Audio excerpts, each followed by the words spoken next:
Malade, brûlant de fièvre, il s'est tapi dans un recoin, tout endolori, plus mort que vif. Il n'a même plus la force de capturer avec ses dents les puces qui s'affairent sur son ventre. Elles le mordent tant et plus, comme si elles plongeaient de menues aiguilles dans sa peau pour sucer son sang. Je gis dans ma demeure cachée au fin fond d'un labyrinthe de tunnels et de passages, de plus en plus inerte, passif, peureux. Un léger grattement. C'est un rat d'un nid voisin qui est venu voir ce qui se passe, si je suis mort ou encore vivant.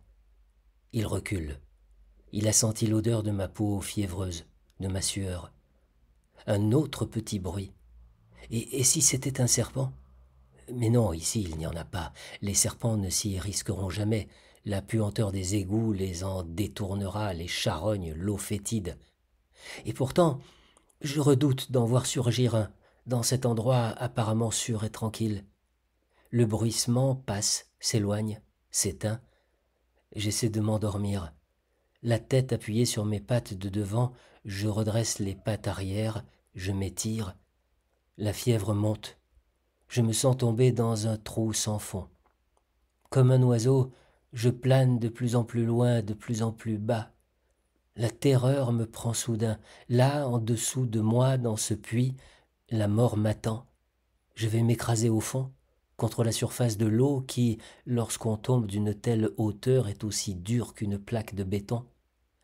Piaillant et hurlant, j'essaie de me raccrocher avec mes griffes au mur lisse, luisant d'humidité.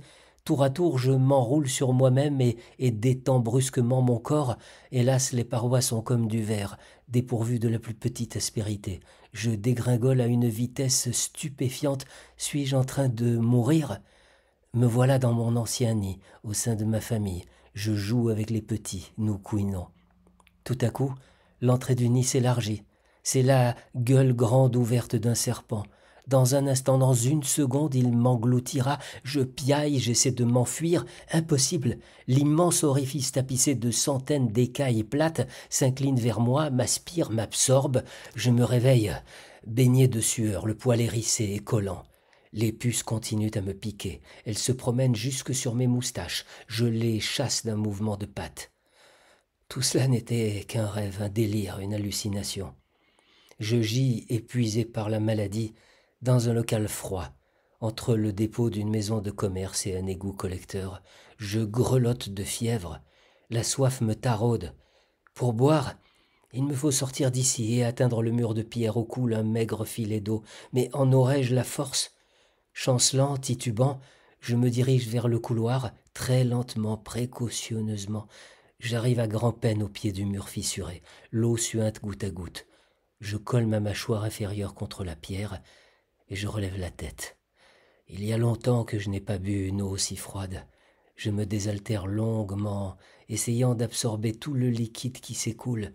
La fraîcheur me pénètre peu à peu, du larynx elle descend plus bas, remplit mon estomac, refroidit mon sang échauffé. Je me sens mieux, beaucoup mieux. Aussitôt, je me remets à attraper les puces.